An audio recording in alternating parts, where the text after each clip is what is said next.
Tu connais la fameuse course des spermatozoïdes pour l'ovule? Spoiler! Elle n'existe pas vraiment.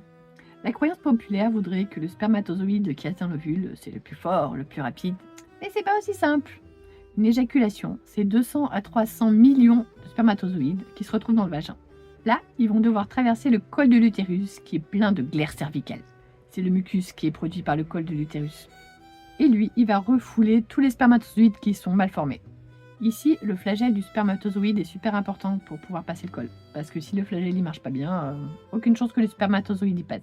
Une fois rentré dans l'utérus, les spermatozoïdes vont se reposer un peu. Parce que c'est l'utérus qui prend le relais. Avec des contractions, il va amener les spermatozoïdes vers l'entrée des trompes de Fallope. Ici, il y a encore une sélection qui se fait. Parce que même si l'utérus il amène tous les spermatozoïdes à l'entrée des trompes, il faut encore que les spermatozoïdes y trouvent l'entrée.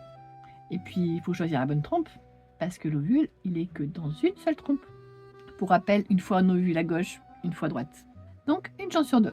A noter aussi que le système immunitaire de la femme, il reconnaît les spermatozoïdes comme corps étranger. Donc, il va en éliminer quelques-uns au passage. À l'entrée des trompes, on n'a plus que quelques milliers de spermatozoïdes qui vont devoir se faire un passage, parce que le passage est très étroit. Et il a encore plein de mucus. On appelle ce goulot d'étranglement la jonction utéro-tubaire. Je te mets au défi de leur casser dans une conversation. Donc à ce niveau, la nage des spermatozoïdes reprend.